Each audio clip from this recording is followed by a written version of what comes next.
when I would be in this mode after a show and I'd have to, say, talk to fans or interact with people, be at the merch booth, something like that I maybe came off as a little aloof or rude or something. I had turned off the performer part of me because I couldn't keep it on anymore. Yes. And, oh, no, I'm not trying to be rude. I just literally have nothing for these people anymore. Yeah.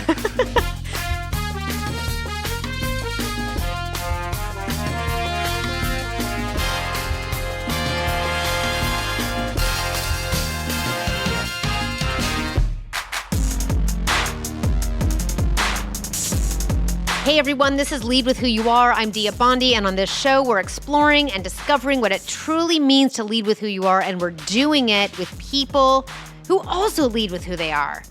Maybe on purpose, maybe on accident, but either way, we're having conversations about what it means for you and me and all of us to lead in a way aligned with who we actually are. Let's talk today about come-downs. In this episode, I'm inviting Baby A, or Arthur Leon Adams III, our producer and punk rocker, to talk about the come down, post-show letdowns, that stuff we all have in business and in the arts. In this episode, I'll share a quick 5-part framework for treating your come down when you get to the other side of a big customer pitch, a board meeting, fundraising conversation, or that keynote at your industry conference. And we share what comes up for each of us, Baby A and I, when we have to take the stage and recover from that adrenaline. Listen now so you can lead with who you are when the lights are on and then when they're not. Hey, just a quick reminder. You can subscribe to this show on your podcast platform of choice. We're live nearly everywhere, and you can always listen to the show at diabondi.com. If there's a leader or innovator in your life who is at their shiniest when they lead with who they truly are, please share the show with them and rate, subscribe, and leave us a review. It makes a huge difference in the reach that the show has when you let everyone else know what you love about the show. Thanks so much. You love audio, right? That's why you're here right now. Well, Ask Like an Auctioneer, the audiobook, is available for pre-order now. Or if you're listening to this episode after November 14th, 2023, it's live right now. Head to your favorite audiobook source and add it to your queue. You won't regret it because it has jokes in it. Kinda. Learn to ask like an auctioneer with me right in your headphones. All right, so hi, Baby A. Hey, Dia. So for those of you listening, Baby A is Arthur Leon Adams III. He is our producer and puts together each episode to make it sound completely awesome when I have audio flubs. And he has created all of the music you hear here in this podcast. Congratulations on that, Baby A. Sounds rad. Oh, yeah. I like it. And for folks who are hearing you for the very first time, what you have to know is that early days of Lead With Who You Are, which used to be the Dia Bondi show, Baby A and I used to talk with one another a lot, right, Baby A? I would say almost every episode for the first 20, 30 episodes. Yeah. Right.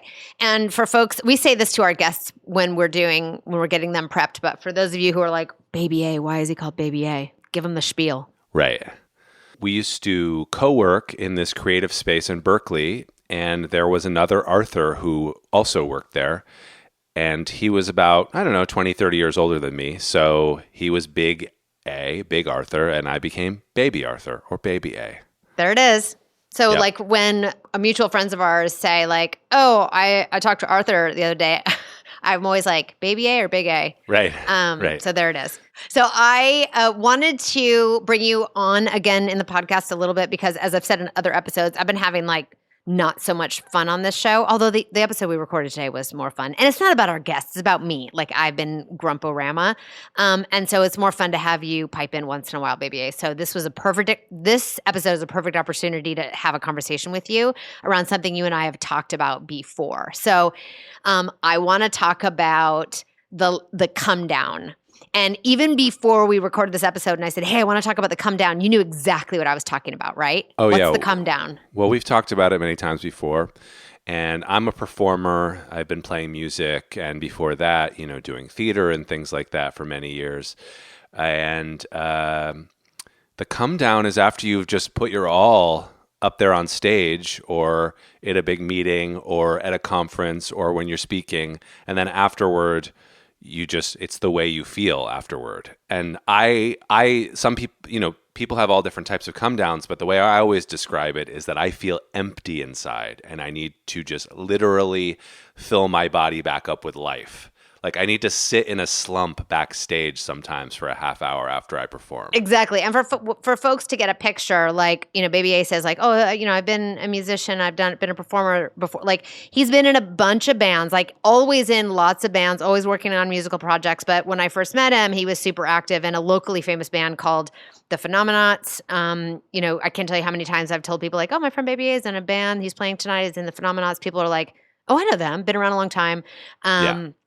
You were sort of a second generation of Phenomenauts, you would say? Yeah. I came in maybe 7-8 years after they had started, and then I was in for about 10, 12 years before we've been on extended hiatus now since the pandemic started. Right, so but you still are always, playing and performing, and with Phenomenauts and other bands, like this is sort of like a punk setup, you guys. So for folks listening, like small clubs, maybe medium-sized clubs, packed wall to wall with people, really loud, lots of adrenaline like that. I mean, so locally famous that one of your songs was sort of like the unofficial anthem for the our local Oakland A's baseball team. Yeah, they used to play our song theme for Oakland during the games. At first during the 7th inning stretch, and then they played it a few times as the victory anthem, and A's fans were not too happy about that because they wanted it to be Celebration by Kool and the Gang. Oh, that makes AKA sense. the most overplayed song of all time. But what are you going to do? Well, nonetheless, unfortunately, the A's may be leaving, in which case they won't be playing it at all. I'm so sorry about that. But just to say that, like, these big moments for me, sometimes it's giving a talk. As you said, like it could be for you, folks listening, could be a really critical meeting. I know that this kind of come down happens after things like in my communications work for my founder clients who have a really heavy board meeting. Maybe they go, I don't know, they go to a big industry event for the very first time in their founder life, or maybe they are going into a big, heavy fundraising call that feels like stakes are really, really high, and there's just adrenaline everywhere. It's not a punk club like you used to play with the Phenomenauts, but it is the business equivalent of that, meaning there is just so much blood pumping, stakes feel really high, there's a lot of adrenaline, a lot of focus, and a lot of preparation. And in these cases, we do spend, and I spend in my career, a lot of time. We all spend a lot of time talking about how best to prepare, doing the preparation, doing the rehearsals, leading up to the big moment. And this week that we're recording happens to be Dreamforce, which is a big show for a lot of executives there who are clients of mine. I do a lot of event prep for that event. It is, the equivalent of their punk show, right? They've got large stages, 1,100 people in the room. They're launching new projects and products, and it is a high stakes moment. And the come down after these moments, folks, if you know what I'm talking about, if you have that experience, you are absolutely not alone. So I wanted to talk about that today as a thing that's real, because again, we focus so much on the lead up, we don't pay a lot of attention to what happens on the other side. So talk about what the come downs look like for you, Baby A, after you do your shows. And I remember one time we were, just to jump in, just to add here, I think I got done with a big talk, or I came home from a multi-day workshop one day when we were in our co-working space, and you were like, hey, how's it going? And I was like, I feel like, I just came off of a thing and I just have that come down feeling. And you were like, yeah, I know. I get that too. And I remember having this moment. I think I sat on the floor in the sound room, I think, with you, and we chatted about it. Yeah. Well, I was like, oh, you feel empty inside? Because I was like late night editing something or whatever. And yeah, you came in. That's right. I remember that. And I was like, oh yeah, you have that? And you were like, yeah, I have that. And we talked about it. It's something I've lived. I used to sometimes call it the post-workshop glow, but it's not always a positive glow. It's not necessarily negative either. It's just a bizarre, for me, it's a bizarre where it's like being in a psychological airport. I'm neither here nor there, Totally. That's a good analogy. It depends. Like when we were touring a lot, like going to Europe for 6 weeks, and playing every single night, the come down isn't as hard after every one of those shows because they just start to become like so second nature and Well, like don't you have one in 2 more days? That's the other thing. You can't, you don't have a really Exactly. big come down because in 2 more days, in 48 hours, I got to do it again. Yes, yeah. So you're just like you're constantly on. There's probably a giant one like the few days when after we get back from something like that. Right. But when it's like I just recently did a reunion show with my old band Blamos in San Francisco at Bottom of the Hill, and it was this big show. We planned it for a long time and got some really cool bands to play with us. And that show, I hadn't played a rock show since before the pandemic, really, like with a big band and stuff like that. And the come down after that show with all this preparation and like putting my all into a set, which in a way that I hadn't done in a long time, where I was just on stage, like I haven't done this since I was like not in my 40s. Like, yeah. you know what I mean? Like I was a much younger Like last man. time you did it, you were young. Yeah. I was young, yeah, and fit. And that come down, I mean, you have to delay it sometimes because, and you probably feel this too, because sometimes after you speak, you have to do a Q&A or you have to go out and mingle with people. And you have to delay your come down. Like you're still like kind of pushing that adrenaline through this part that's not like part of the big performance, but it's still part of the thing. So I'll have to go over to the merch booth and stand there and like still be in a mode.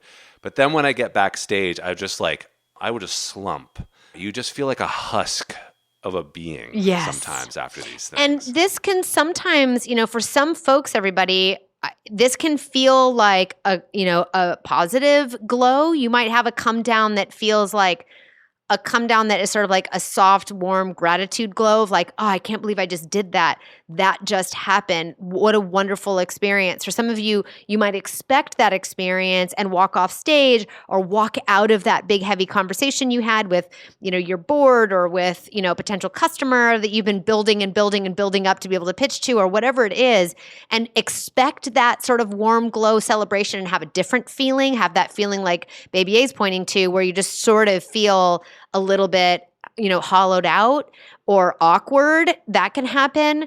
Maybe because the experience wasn't what you expected or it was more positive than you expected and you kind of can't ingest that, for whatever reason. It doesn't always have to show up in terms of something negative. It can show up positive as well, but a whole range. And even for me, sometimes even when I have success, like I did a TEDx this last quarter, I thought I did a pretty good job. I know caught in my brain I did a pretty good job. And it turns out I did a good enough job that the TED editorial team selected it as an editor's pick and really like that's how it got published. That's kind of a big deal. And let me say on mic, congratulations. I mean, I said it to you, thank you. In person, but let's just get it on the record. Congratulations. Thanks so much.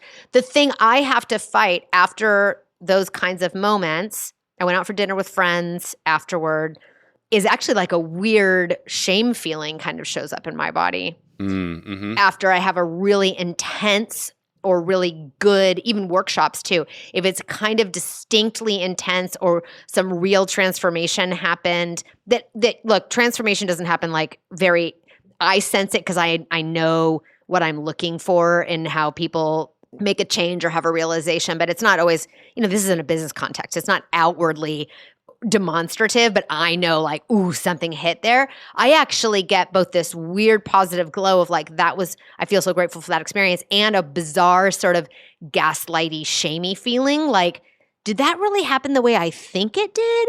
Am I inflating it in my mind? Like I almost question myself after something really positive happens in these high stakes moments. So it's a weird combo for me. It's a salty sweet. I get that. Yeah, I think that what's happened to me too is I don't know if I felt that exact cocktail of emotions, but yes, definitely like even if I'm generally feeling good, like and all these endorphins have released in my body and like maybe the physical sensations in my body feel good or I feel relaxed or whatever after like expending all that energy, mentally, you can almost feel like a little depressed or something or and one thing that I received notes on from people was that, when I would be in this mode after a show and I'd have to say, talk to fans or, interact with people, be at the merch booth, something like that I maybe came off as a little aloof or rude or something, because I had turned off the performer part of me because I couldn't keep it on anymore. Yes. And I'm just like, and like, oh no, I'm not trying to be rude. I just literally have nothing for these people anymore. Yeah. And for those of you listening, again, if you're not a musician, that's sort of like a really, I'm going to say extreme because it's like pretty obvious, right? Like I did a big show, and when you were playing with Phenomenauts, you wore a big helmet and a costume, and it was very performative, and folks can find it on the internet. I jumped all around, ran around. Yeah, it's a big deal. Crowd surfed, moshed. Yeah, lots of calories are getting burned. And then it's a stark transition into that other thing. But for you listening, maybe you are that person who's giving the big talk at an industry event, and that same night, that same afternoon, you're going to go have to walk the floor or be at a demo booth, and then that same night, you're going to have to go out with customers, and it's to hold it together all the way through that, and sort of in some ways even bypass your come down because you're going to go to bed or delay it in a way that is so far isn't always a great choice because a come down doesn't need to be a collapse, So I want to talk about ways in which you, Baby A, manage your come down, the way I manage my come down, and how I think about folks like you who are giving that big client pitch. You're going to do that fundraising roadshow for the day. Maybe you're hosting your first book launch event. I know I'm going to have some come downs coming up when I go do my book launch events in November. I'm expecting that launch party will be the first time where I will have a come down from this, because everything, although there could have been a come down after I submitted my first manuscript, which was a wonderful experience. It wasn't public. It wasn't chock full of adrenaline. It wasn't performative. It was quiet, me and my manuscript. So it didn't cause that effect. So how do you, what are some of the things that you've done to manage your own come down? I heard you say go backstage and sit in a slouch, but other things that maybe you've done sort of intentionally to skirt this problem of coming off as aloof to fans that they want to buy the t-shirt, they want the signature, they want to tell you they've been following you for 10 years. They want to engage. Yep. I think that one thing that I used to do a lot, and developed over time, because I would find that if I performed the show and then went backstage and went into my little slump and then tried to go out, I was still very, very just in that mode of an empty husk, very mellow. My personality mellowed significantly, and it wasn't great for doing the stuff, interacting with the fans and right, stuff. Because you're you create sort of an artificial ending for yourself. Yeah, exactly. So what I started doing, for me at least, and I don't know how this applies to how other people would deal with this, but I would jump straight off the stage at the end of the show directly to where I needed to be at the merch booth or talking with fans, still in my whole getup, and just the performance continued for another 10 to 15 minutes. Right. And then after it all cleared and I didn't have to talk to anybody or sign anything or anything like that anymore, then I would go back and do my thing. Right. When there was no expectation for an encore of any type. Yeah, exactly. So there's that. And that really helped because, that helped in many ways for the performance and for the show and for the fans and stuff to see me coming off stage, going straight to the merch, follow me. Right. What worked for you conveniently worked for them. Yeah. And also we sold more merch. Yeah. But then also, this is very basic, but I would drink an entire huge bottle of water or several glasses of water, just to physically replenish myself afterwards. That's great.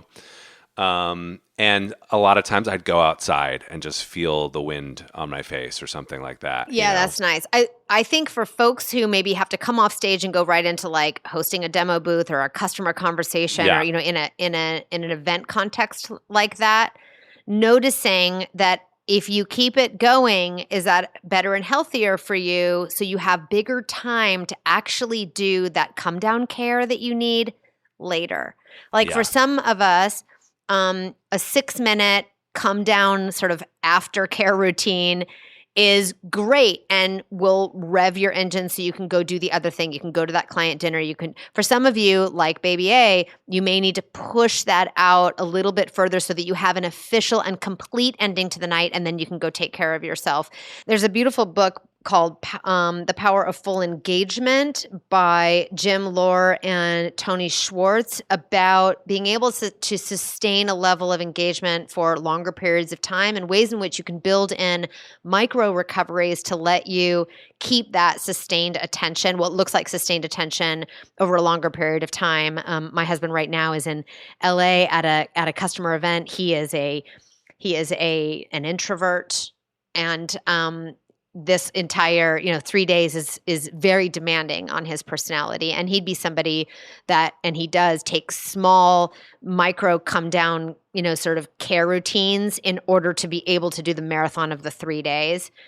For some of us, that's we have to push it out to like day 3. I have 4 hours before I head to the airport, where I go and get a workout, give myself a nice meal, don't do any talking, whatever it might be. But if anybody's interested in this book, I can add it to the show notes for this episode. So I think that's really interesting, noticing, whether, if you know that like, oh, I have a 3-hour window, that's 2.5 hours of performance. That's a half hour to keep it rolling so that then I can peel off and completely be in my own recovery. Or if you're someone who can regenerate in 15 minutes and dive back in, I can have, for me, being in front of the room, taking 15 minutes out lets me re-engage in a way that lets me take care of the come down. But it's almost like I do it in a step down, knowing that there's a full one waiting for me at the end of my whole day. Right, but right. I feel like I will engage in those step downs in a way that that helps me and makes a lot of sense for me.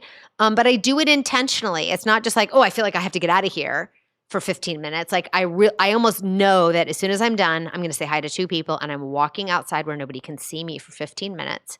I'm going to lay in the grass, and then I'm going to walk around the parking lot and just go back. It's very intentional, actually. Well, one thing that I started to do, especially on long haul tours, where my instinct was to literally give everything I had every single night, was to maybe only give 85% of what I had every night, so that the come downs, and the recovery periods weren't so hard. And, it's like, yeah, maybe not every show people are seeing like the absolute, balls to the wall, like crazy version of me. There's a pretty good chance your 85 still feels like 100 for folks. Did you ever have shows where you played sick, or you played a little out under the weather, or you played intentionally sort of in 3rd gear instead of 4th gear, and it was still great? Yeah, absolutely. I mean, there's lots, like whenever we would tour like in the winter or something like that,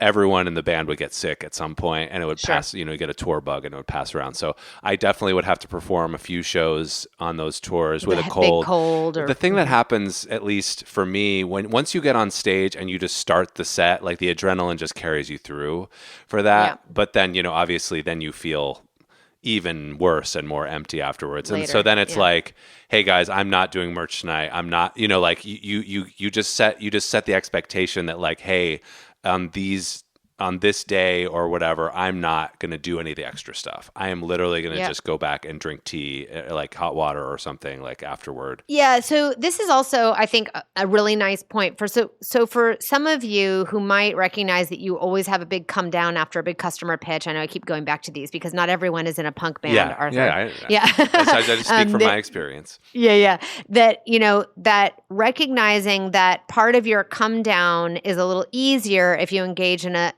get ready routine, that kind of the sort of the self-care starts before the big show happens, doesn't wait until later. So I can think of, auctioneering for me, this is a little bit like, I don't often get the like shame over that I get when I do something that is squarely in my professional domain. I think because although it's happened a few times and it was because things didn't go so well, or because I couldn't tell if they went really well because the lighting was bad or the audience was new for me. But, that self-care stuff actually starts beforehand. I'm not social in the room with people before I get on stage. I usually stay back in the corner where sort of the production crew can't afford to talk to me because sometimes they'll want to tell me about what happened last year when it wasn't me as an auctioneer. And it's too easy for me to start comparing myself to what happened last year, or maybe I'm not going to be that good. I can start to like pre-shame spiral myself. So protecting my energy, protecting my, I don't know, my internal resourcefulness is part of being able to soften the landing for my come down on the other side. So I don't have to jar myself into being ready for being on the stage, taking care of everybody else's needs before I go live. And then I can sort of set the intentions for how I want to feel on the other side. And that can really help a lot. So I'm bringing this up because you might be even a leader that is putting your team in front of other high stakes customers for the very first time. I have clients who invite particular team members into their board meetings for more junior folks that have never been in this scenario before, or pitch a section of the pitch to a particular customer that's really high stakes. And, as a leader, don't underestimate the long tail impact for folks that you might be putting in these new scenarios where their visibility is higher than they've ever experienced before, where the pressure feels higher than they've ever experienced before, and to be aware of what the aftercare might need to look like and feel like on the other side of that. Don't assume that all of the junior people on your team are perfectly comfortable just going out for drinks right after the big pitch. Many of them might need to cool off for a second and process what just happened for them, where they feel vulnerable to, having blown it here or there, just to be able to get their wits about them again before they can go back and re-engage, particularly with their managers and people who are higher in the hierarchy, where they don't maybe feel, as safe as they would if they were sitting around the table with a bunch of friends. So I think I'm bringing this up to say a couple things. One is the come down is real. You founders and leaders who talk to me after when I say, how did it go? And you have all those funny feelings about it, mixed feelings, ambivalence, sort of a combination of that, maybe that sweet and salty, like I mentioned to you before. You are not alone. That is a thing. Even in rock and roll, that is a thing. Number one. Number two, when you are up-leveling other people on your teams and putting them into scenarios that can create a come down for them, let them have an hour afterwards. Check in with them about it.